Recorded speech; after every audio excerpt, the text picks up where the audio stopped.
Hi guys, and welcome back to my channel. My name is Shayna. If you are new here, welcome to the fam.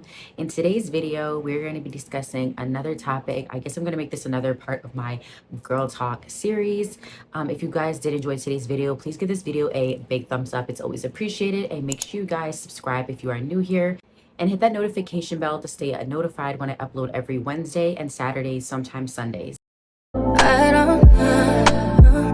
So in today's video, I'm going to be talking about healing your childhood trauma and basically going through my own personal story and how I'm working through my childhood trauma and healing my inner child as well.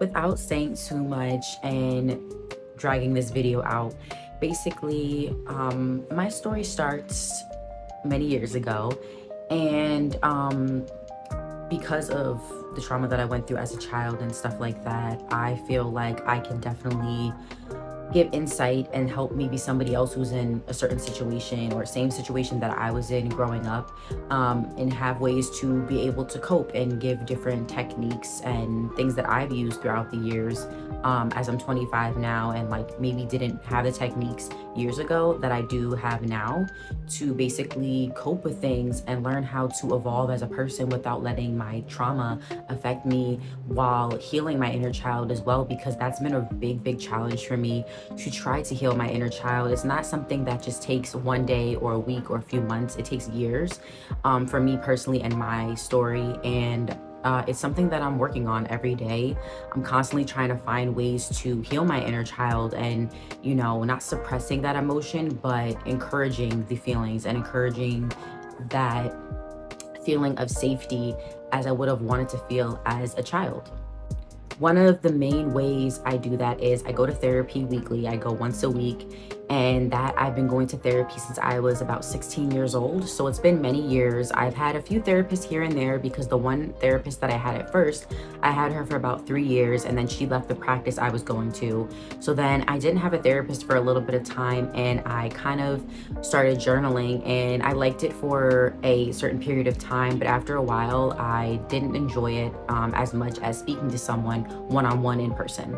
So there definitely was a period of time where, I just had to depend on myself. I did have friends and I had plenty of distractions, like going to parties. I was drinking, not excessively, but drinking. I did smoke, stuff like that. So, you have to find your outlet, and that was an outlet for me at the time. So I don't regret my choices. It never put me in any bad situations or anything like that, but by any means, I'm not condoning doing drugs or anything like that. If you are watching this video and you are under the age of 18 or 21, because I live in New Jersey and they had changed the regulations to 21 to even be able to smoke here. So if you live in New Jersey, you know how things go, but it may be different from whatever country or whatever state you're, watching this from.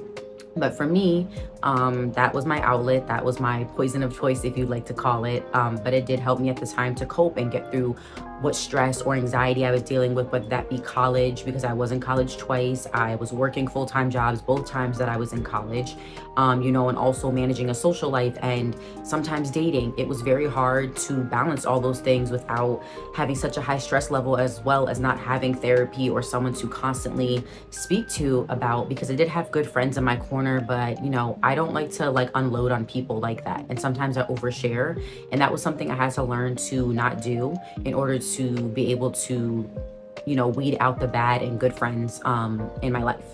Healing your trauma may be different for everyone. It may look different for each person depending on your lifestyle and depending on, your finances and stuff like that. So it doesn't have to be you going to Hermes and buying a Birkin bag because you want to treat yourself and heal your childhood trauma. But, it can also be something as simple as taking a bubble bath, giving yourself a face mask, maybe go and get a massage, maybe get your feet done, maybe seeing a friend you haven't saw in a while that used to bring you comfort and you guys just want to catch up at Starbucks and grab a coffee. It's things like that for me, the little things mean the most, because it's not always about the big things. And I've always been that way, and that's just personally me. So it may, differ from person to person and, how their lifestyle's set up. But for me, it's about the little things that always mean the most.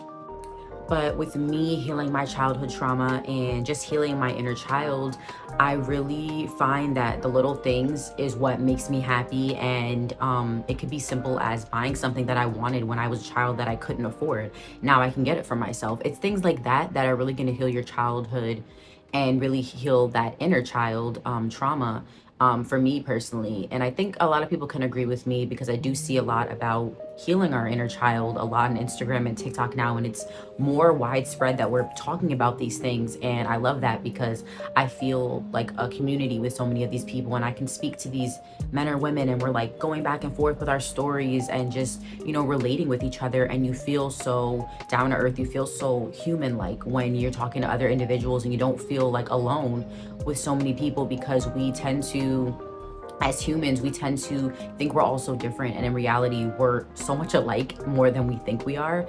And I feel like specifically at my age, and in my generation, we are talking more about bigger issues that need to be spoken about that other generations didn't speak about. And I feel like that goes for like our parents and maybe our elderly, you know, grandfathers and grandmas and our aunts and uncles that didn't get to experience that had to suppress their emotions. Now we're being able to talk about these things, and it's an amazing thing to be able to have a community to be able to talk these things about. Eventually, reverting back to the first part of my story, I eventually stopped drinking. I barely drink anymore. Even coffee, I stopped drinking cold turkey. The good thing about me is I don't have an addictive personality, I guess you can say, thankfully, and I'm grateful for that, because I can wean myself off of something very easily, or I can just go cold turkey and I'm perfectly fine. Of course, you know, I still get stress and anxiety like anybody else, and I'm definitely an overthinker at times, and it does get the best of me. I have had panic attacks and stuff in the past before, unfortunately, and I've worked through them, thankfully, but it's not easy. And every day you don't know what's gonna happen, like especially with panic attacks. If you've had them, they come at any time. They're not something that you plan, and unfortunately you just have to breathe through it and psych yourself out really in your mind to work yourself through it, because it's very difficult, for me specifically. I think, when I say my story, that it's not easy to work through something like that. Like I was saying, I don't drink anymore. If anything, I'll have some wine on my birthday. Like if I have a bottle of wine, I won't go through it for a while unless it's me and my boyfriend sharing it. So really, I'm not a big like wine or just liquor person in general, but I do enjoy it, of course, and I do it socially. So let's say I go to an event or I go to out to eat, I will get a drink sometimes, but there's most of the time I usually just get iced tea, I get lemonade, I get water. So really, I just have cut back on that, and I have noticed a tremendous difference in not obviously not having hangovers or, you know, being bloated in the face, but just like an overall good health feeling. I feel like it's obviously it dehydrates the hell out of you. So obviously that's another reason why I stopped drinking, as well as coffee. Coffee, when I wouldn't drink it, it would just give me bad headaches and stuff like that. So I actually found like an alternative to that, which is like all organic. It's called yachak, yerba mate. If you guys know what I'm talking about, you know, and it's a really great alternative to giving myself energy, because I need that boost. Sometimes I need that boost during the day to get me through, or I'll drink like green tea. I'll just find other alternatives, honestly. And I've been going more the herbalistic route, the more natural route, and that's what works for me. It may not be for everyone, but that's just personally what I've chosen to start drinking now. I wouldn't say that smoking isn't necessarily not a part of my life, but I don't really smoke anymore because of the scent and stuff like that gets in my hair and my clothes, and I feel like it makes me so sluggish. So I really try not to smoke as much anymore.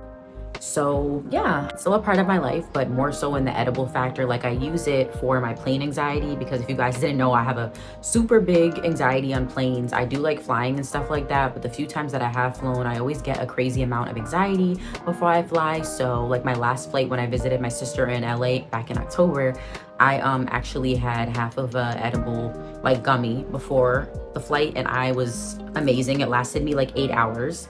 And then I did it again when I left to go back home to Jersey. And that's just what works for me. People are against taking it, but I feel like at the end of the day, if it helps you do what you need to do to get on the flight and get to point A to B, then do what works for you. And that's what works for me personally.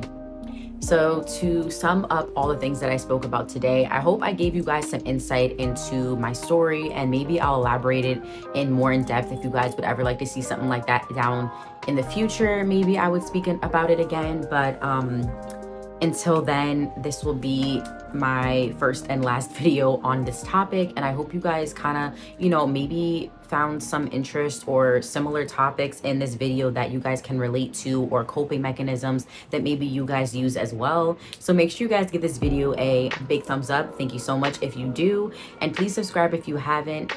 Make sure you guys also hit the notification bell to stay notified when I upload every Wednesday and Saturday, also sometimes Sunday if I don't upload on Saturday. I will see you guys in my next video. I love you guys so much. Bye, guys.